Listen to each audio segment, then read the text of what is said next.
réponse lapidaire, courte en tout cas.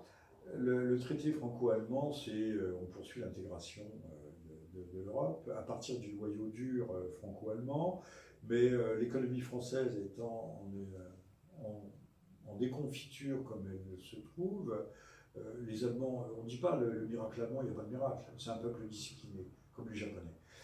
Ils sont disciplinés et travailleurs. Le SMIC, il y a peu de temps, était à 4 euros de l'heure. Il est passé avec Mme Merkel, mais il y a 2-3 ans seulement, à 7 euros. D'ailleurs, il n'y avait pas de SMIC. Les Allemands travaillent, point barre, et ils travaillent dans l'ordre et la discipline. À telle enseigne, d'ailleurs, que nul ne fait chier les Allemands pour la vitesse qu'ils ont sur les autoroutes. Sur les autoroutes allemandes, on a chronométré des gens en toute légalité. Ils se filment eux-mêmes à 200, à 360 dans leur Lamborghini. Pas 260, 360. Alors, on ne roule pas à cette vitesse-là partout en Allemagne. Mais on n'emmerde pas les gens avec des 80 km/h. La vitesse par défaut est de 100 km/h sur la route allemande, il faut le savoir. Y a-t-il plus d'accidents en Allemagne qu'en France? Je ne le crois pas. Donc, cette Europe supranationale, la France, au fond, essaye, quand M. Macron vient de reparler de l'armée européenne, mais c'est parce qu'on est en tel déficit, on n'a plus d'argent, on donne 60 milliards et plus à l'éducation nationale pour fabriquer à la chaîne des analphabètes. Aix-la-Chapelle, c'est le centre de l'Empire, c'était le cœur de l'Empire carolingien. Et on ne va pas faire l'union franco-allemande, certains l'ont désiré. En 1963, il y a eu cette réconciliation qui avait de la gueule entre entre De Gaulle et Adenauer. Ça avait de l'allure. Plus tard, il y a eu M. Mitterrand qui a essayé de rééditer cette affaire, mais avec beaucoup moins de panache. Mais la réconciliation a été nécessaire après cette étripée, après les fleuves, les Amazones de sang qui avaient coulé lors de la Seconde Guerre mondiale. Ce qui est en cause, c'est, pour M. Macron, c'est de noyer les déficits français dans l'Europe. Et l'Europe, c'est pour l'instant essentiellement sa locomotive allemande. Le projet d'armée européenne procède de cette perspective, de cette optique. Si on fait l'armée européenne, on fera financer l'armée française les déficits et les opérations extérieures par l'ensemble de l'Europe. Et puis, comme ils sont tenus par les traités, on leur donne une subvention d'un coup, qu'on leur retire de l'argent de l'autre, tout le monde se taira, ce sera même chose pour les... Il s'agit de syndiquer la faillite, syndiquer la dette. Alors, mais il ne faut pas croire, mais l'Allemagne est beaucoup plus fragile qu'on imagine parce qu'elle est très exposée dans la dette italienne et dans la dette publique italienne. Si demain matin les obligations italiennes s'écroulent, et ben l'Allemagne s'écroulera aussi, malgré son immense capacité à produire industriellement de la richesse, puisque l'Allemagne a encore un parc industriel, peut-être pas tout à fait intact, mais qui existe. Après tout, Siemens vient de... c'est pas Alstom, non, c'est pas Alstom. Laissons tomber la question, mais Siemens vient de reprendre une partie du parc industriel français et pas des moindres, du parc stratégique. Donc le rouleau compresseur européen avance pour des raisons économiques, des raisons financières, des raisons de faillite, de mauvaise gestion, d'endettement, donc des raisons assez triviales, mais aussi parce que c'est une l'idéologie supranationale, et que l'Europe n'est jamais que le vestibule de la mondialisation. Faisons l'Europe.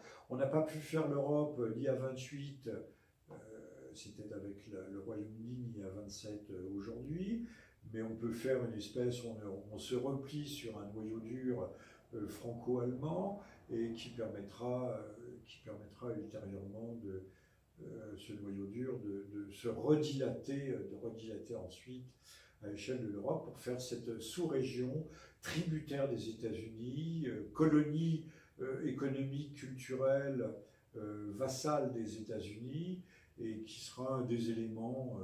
Vous savez qu'il y avait des traités, comme il y a eu le fameux traité TAFTA avec le Canada. Le Canada, c'est la porte d'entrée sur les États-Unis. C'est quasiment la même chose. Donc on est en train nous sommes engagés volens-nolens, malgré nous, dans un processus de disparition de la France et de l'Europe, au-delà de l'Europe, et c'est ce contre quoi les Gilets jaunes, peu consciemment, mais consciemment quand même, mais par instinct, par intuition, c'est contre cela qu'ils se sont rebellés. Contre cela, contre l'invasion et l'immigration, ils savent très bien que l'immigration coûte cher, même si on ne veut pas en parler. Elle coûte cher, alors les gens vont dire 6-7 millions, 6-7 milliards par-ci par-là. Tu parles, c'est entre 40 et 80 milliards, même beaucoup plus le cas échéant.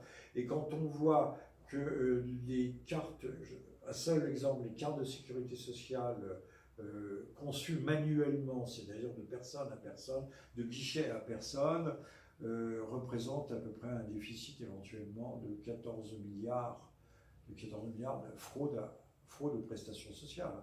On continue à verser des pensions à des centenaires au fin fond de la Kabylie, ou dans le Haut-Atlas, ou dans l'Anti-Atlas.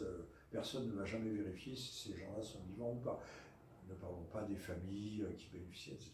Donc là, il y a quelque chose qui ne va pas. Et il faudra aller chercher, je dis ça pour les Gilets jaunes, il faut aller chercher l'argent où il se trouve, dans les transactions financières qu'on peut ponctionner peut-être d'1 centime d'euro par transaction, mais des choses aussi dérisoires, mais qui à l'arrivée frôlent des milliards. L'argent est là, et pas dans vos poches, pas dans les poches des Gilets jaunes.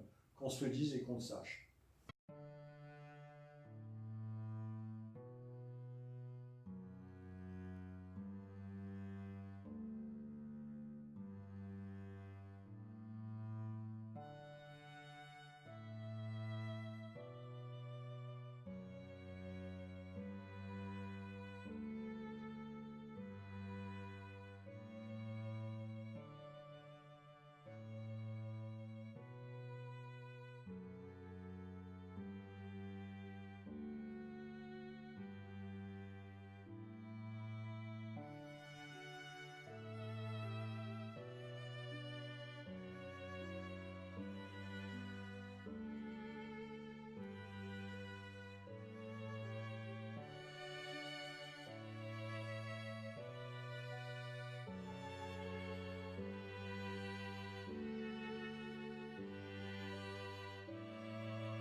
Das ist das auch, ne? Vorfahren sollten.